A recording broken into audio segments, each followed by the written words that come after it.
الحمد لله رب العالمين والصلاة والسلام على أشرف الأنبياء والمرسلين محمد رسول الله صلى الله عليه وعلى آله وصحبه وسلم تسليما كثيرا كثيرا. فما بعد, my brothers and sisters, let me introduce you to Khalifatul Rasulillah sallallahu alayhi wa ala alihi wa sallam, Abu Bakr as-Siddiq رضي الله عنه.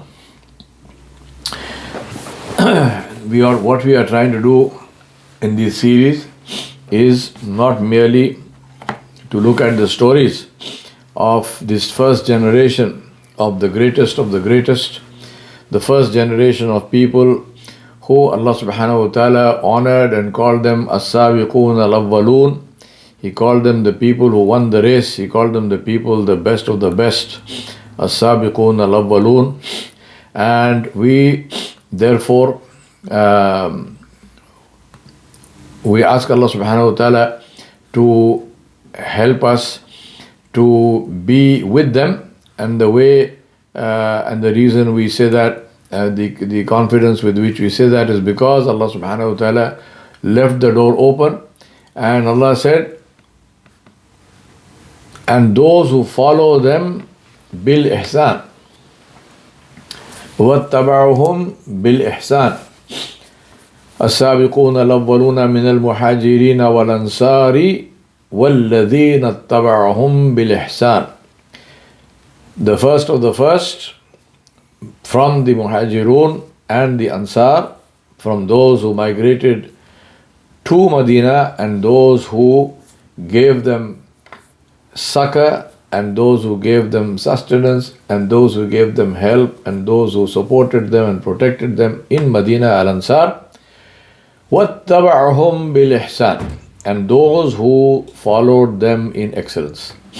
So Allah subhanahu wa ta'ala Jalla Shanuhu, in His infinite mercy, left the door open for all those who follow Rasulullah sallallahu alayhi wasallam and who follow the Sahaba of Rasulullah sallallahu alayhi wasallam, about whom Allah subhanahu wa ta'ala said, رضي الله عنهم ورضوا عنه, that Allah subhanahu wa ta'ala is pleased with them and they are pleased with Allah subhanahu wa ta'ala. Therefore, the purpose of this series is for us to learn about them, for us to get inspired by their wonderful, inspirational, beautiful lives, and for us to try to implement their ways in our lives. Now, this is the most important reason for doing this series of classes. Now, among the Sabiqun al-Awwalun, the number one of them, about whom we say sometimes in the Khutbatul Jum'ah that he is the best after the Anbiya, Ba'd al-Anbiya, right? The one who is Afdal Ba'd al-Anbiya bit-Tahqiq. He is the best after the Anbiya, because nobody takes precedence over the messengers of Allah subhanahu wa ta'ala, and everyone who comes who is not a messenger is at a level which is below that of the messengers. So let me introduce to you the number one of the Sabiqun al-Awwalun, Abu Bakr as-Siddiq رضي الله عنه. He was the only one of the Khulafa Rashida to have that title of Khalifatul Rasulillah. He was only one of the rightly guided Khalifas that we call Khulafa Rashidin, who the four of them, and we sometimes also include the fifth, and that is Abu Bakr as-Siddiq رضي الله عنه, Umar ibn al-Khattab رضي الله عنه, Uthman ibn Affan رضي الله عنه, Ali ibn Abi Talib رضي الله عنه وكرم الله وجهه, and Al-Hasan ibn Ali رضي الله عنه warda. May Allah subhanahu wa ta'ala be pleased with all of them.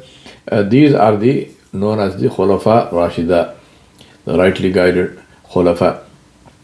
Of these, Abu Bakr and Umar radiallahu anhuma have the highest status, because Rasulullah they used to be his constant companions, and he used to constantly refer to them whenever there was something.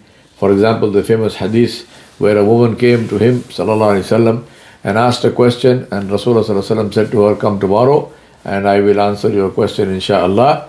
And the woman said, "Ya Rasulullah, if you are not there, then what should I do?" Rasulullah sallallahu alaihi wasallam said, "Go to Abu Bakr."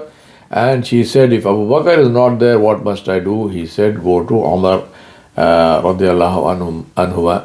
And so therefore, we know that these two out of the others had precedence. We also know that Rasulullah sallallahu alaihi wasallam appointed Abu Bakr as-Siddiq رضي الله عنه to lead the Salah during his last week of illness, which culminated in his departure from this life.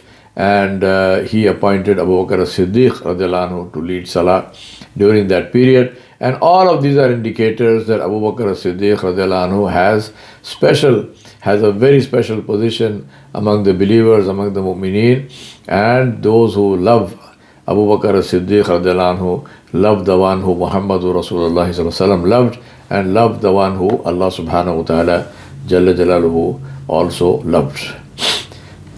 He was the only one with this title of Khalifatur Rasulillah, because after he passed away, there was even a talk when Sayyidina Umar ibn al-Khattab radiallahu anhu became a Khalifa. They said, "Well, what do we call him? What do we call you?" Khalifatu Rasulillah. I mean, that's like more than a mouthful, almost a sentence. The Khalifa of the Khalifa of Rasulullah sallallahu alaihi wasallam. And while this was happening, I think, if I'm not mistaken, it was Amr ibn al-As radiallahu anhu or somebody else who came, and out of the conversation, the term Amirul Mu'mineen was coined, and they said, "Well, this is a good term, and this is what we will call we'll call the Khalifas of after this." So therefore, Amirul Mu'mineen was the next title, and this title remained for as long as the Khilafah remained. He was the first among the believers to accept Islam, among the men to accept Islam. Among the children, it was Sayyidina Ali bin Abi Talib radiallahu anhu. Among the women, it was Sayyida Khadija al-Kubra, Khadija bint Khuwaylid radiallahu anha. And so Abu Bakr as-Siddiq was also considered to be the Sheikh of the Sahaba. The Sahaba used to go to him to answer questions, to ask questions. We have innumerable hadith. For example, the hadith of Sulh Hudaybiyah at that time, when Umar ibn al-Khattab radiallahu anhu was very agitated about the fact that Rasulullah sallallahu alaihi wasallam was signing the treaty. He went to Rasulullah sallallahu alaihi wasallam, he asked him questions, and when Rasulullah sallallahu alaihi wasallam replied and responded to him, he was still not satisfied. Who did he go to? He went to Abu Bakr as-Siddiq radiallahu anhu. So this is the many other hadiths. So he was the Imam of the Sahaba also, and appointed by Rasulullah sallallahu alaihi wasallam. Now we talked about two qualities of the Sahaba before this: Iman and Yaqeen, and knowledge and action. So these were things which were combined in them. So Iman they had at the level of Yaqeen. So it's not just a intellectual belief or a logical belief and so on. Iman at the level of Yaqeen. Iman at the level of complete and total faith and trust in La ilaha illallah Muhammadur Rasulullah. And then knowledge and action. Everything they learned, they immediately applied in their lives. We are sadly in the situation where we have knowledge, but we don't apply it in our lives. Right? So we have this intellectual mass. SubhanAllah, I sometimes think to myself that there are many Muslims who have more knowledge in terms of actual data in their heads than many of the Sahaba had. Right? They actually know more. But application, is a different thing. Not every Sahabi was a Hafiz Quran, for example. One of the easiest and simplest examples to illustrate this point.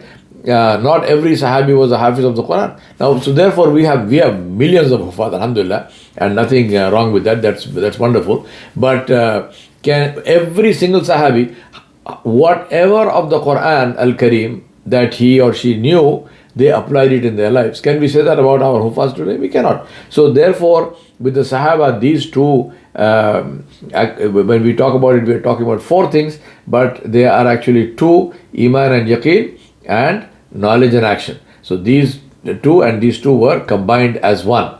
Iman and Yaqeen together, Iman at the level of Yaqeen, and knowledge with complete action in them.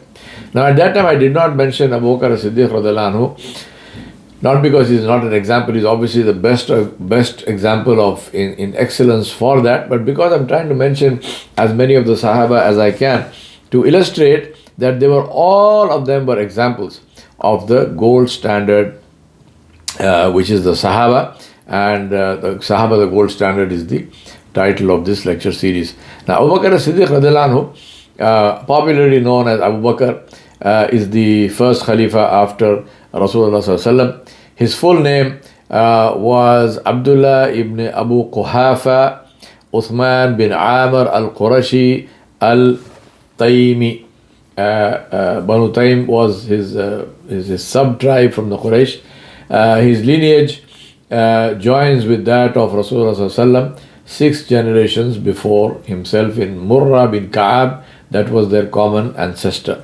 Now, it may sound strange to people today because, may Allah have mercy on us, most of us, I don't know how many people even know the names of their great-grandfathers, forget about anything else.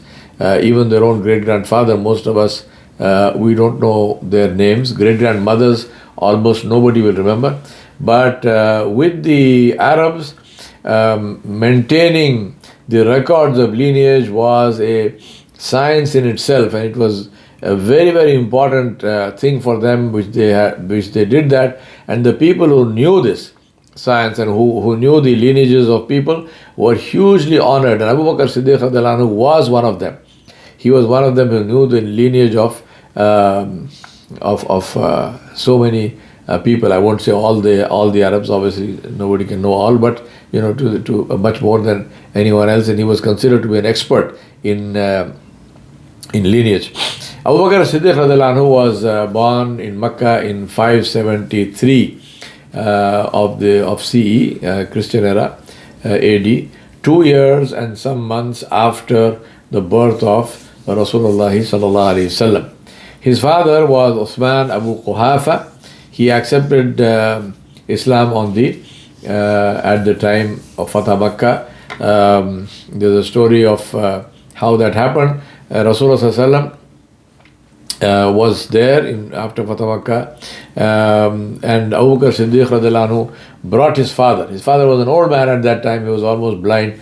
Abu Bakr Siddiq radhiyallahu anhu brought his father to Nabi sallallahu alaihi wasallam, and he said, Ya Rasulullah, here's my father, and he is ready to accept Islam. And Rasulullah sallallahu alaihi wasallam accepted his Islam. And he said to him, Ya Abu Bakr, why did you bring your father? You should have told me, I would have gone to him.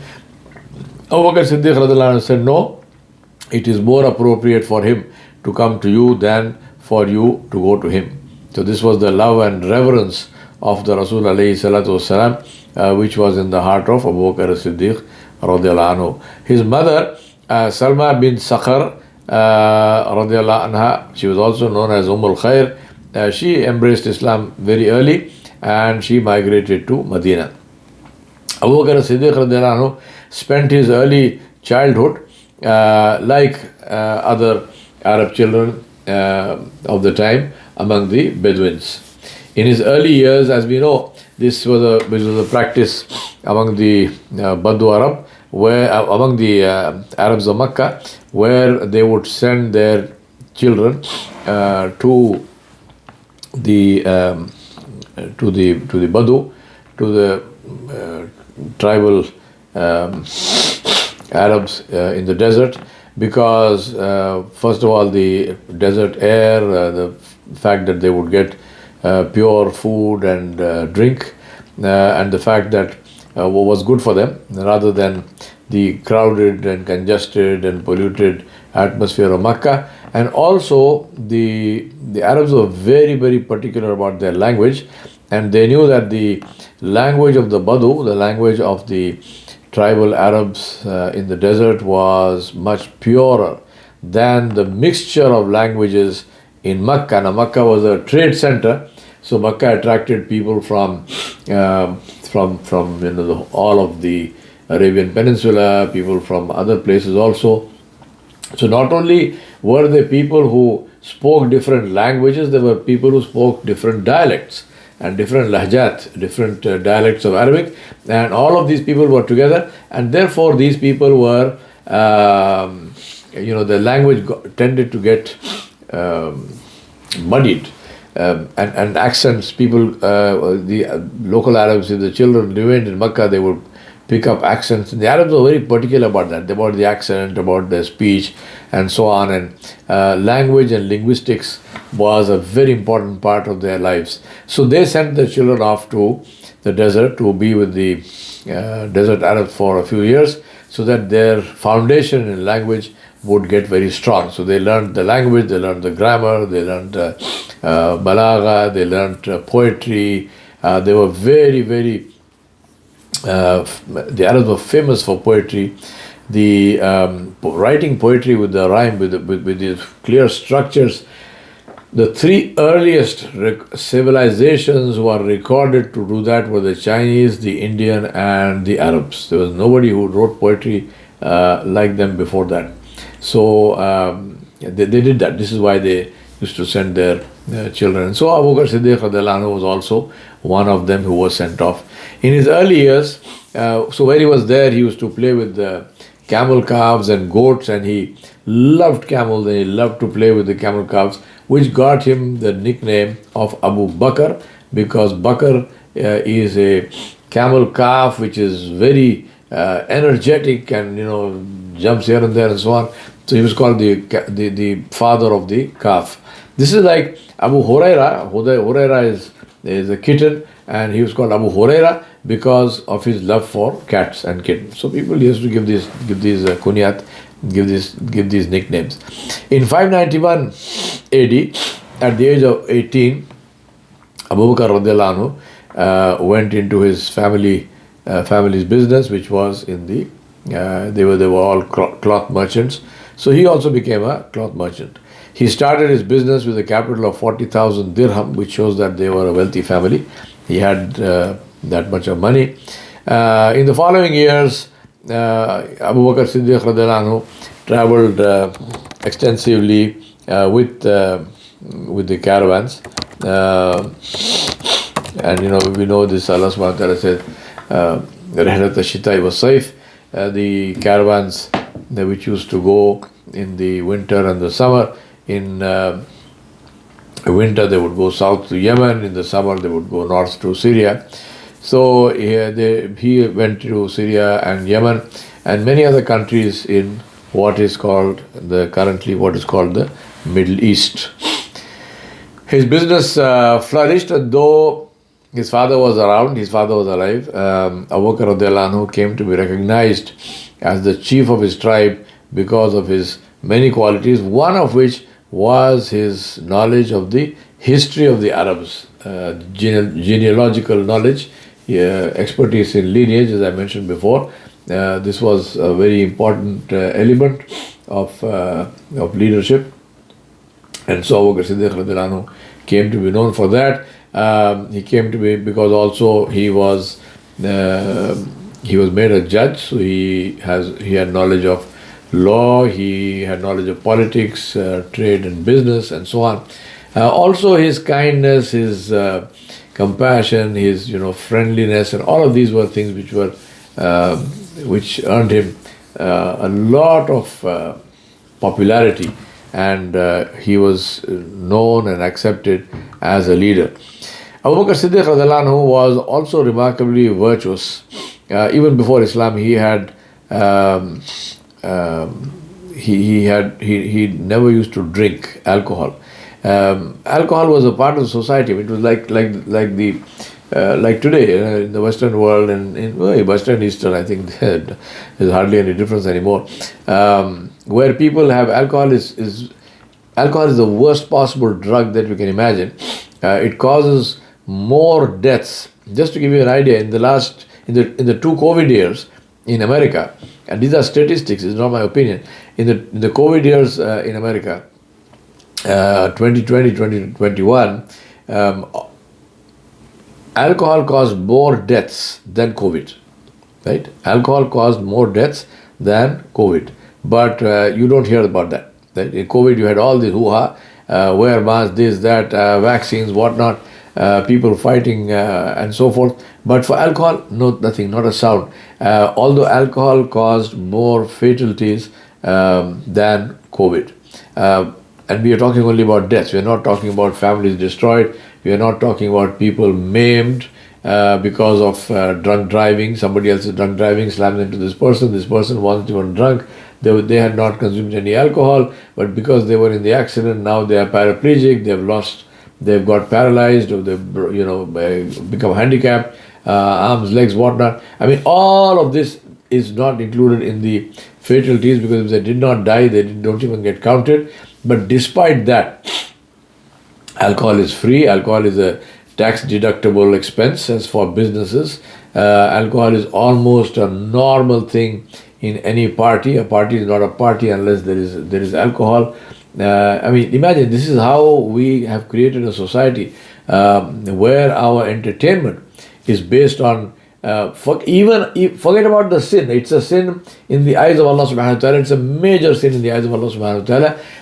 Leave that aside. Just scientifically, medically, it is something which is so horrible and terrible.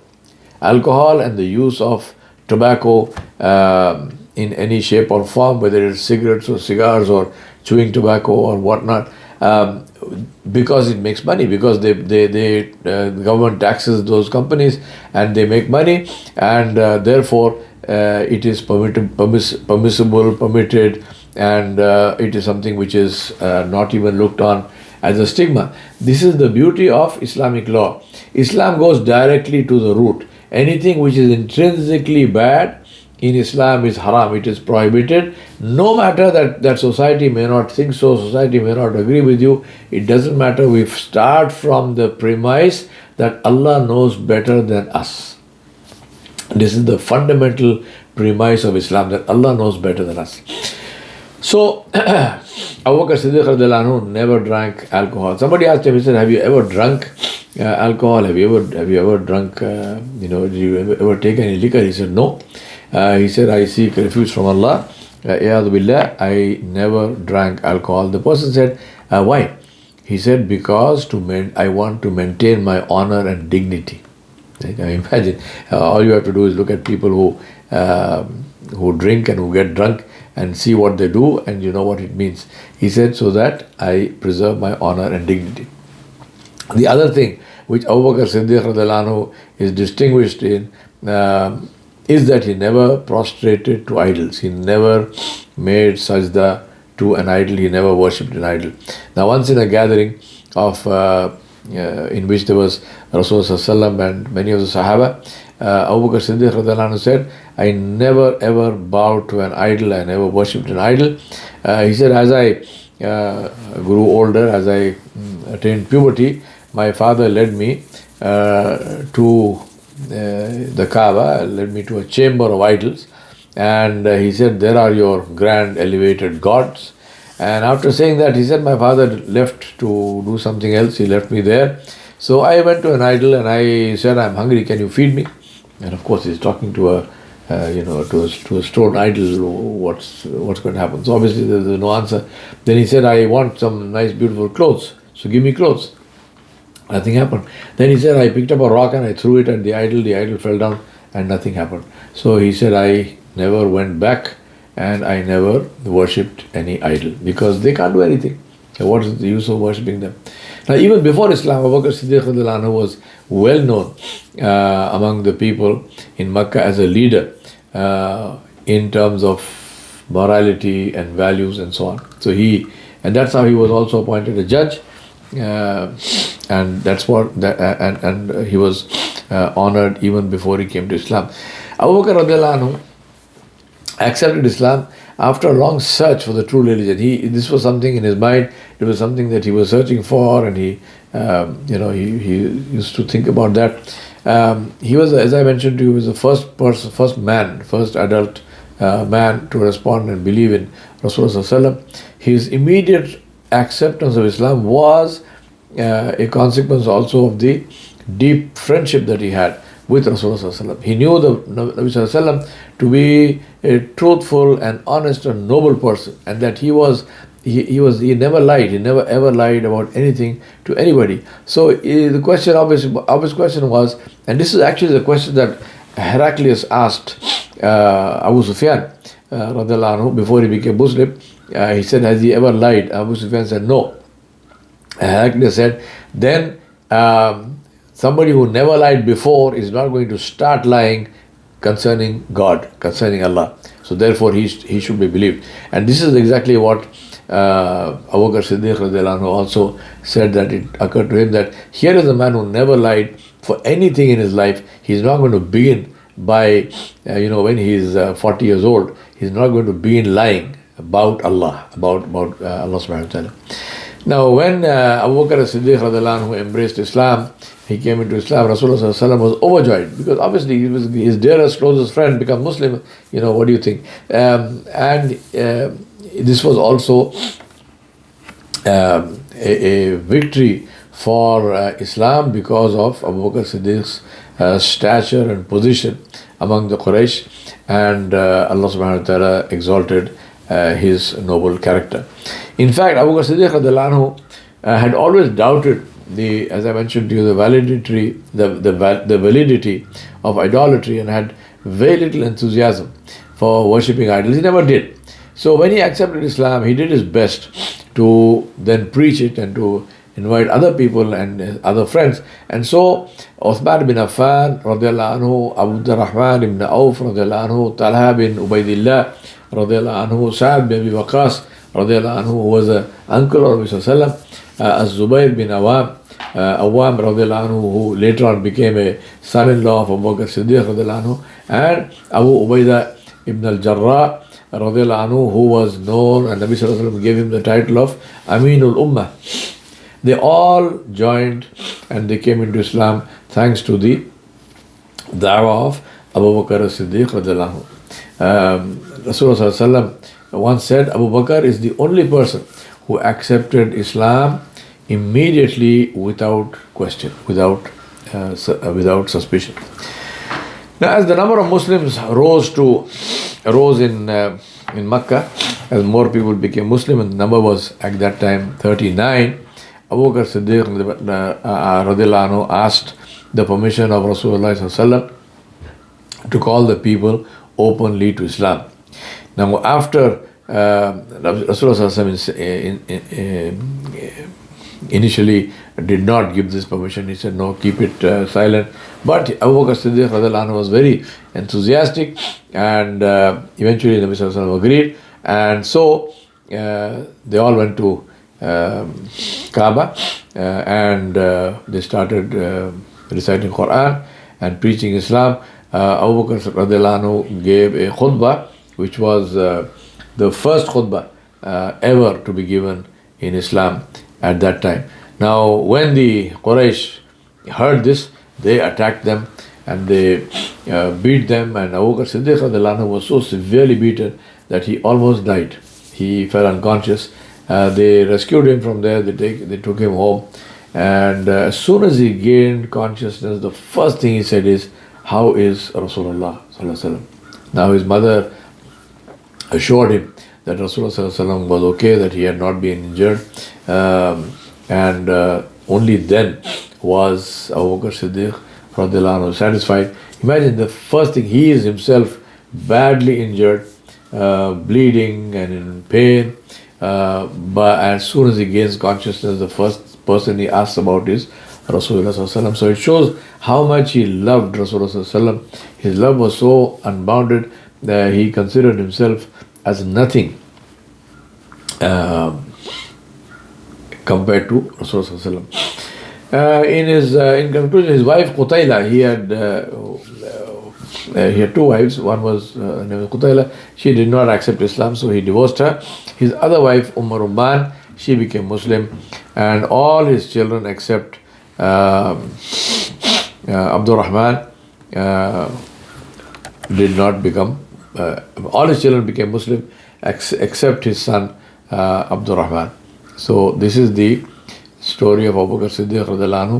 We will inshallah look at, we will continue with this inshallah in our next class. Wa sallallahu ala nabiyil kareem wa ala alihi wa sahbihi ajma'in bi rahmatika ya arhamar rahimin.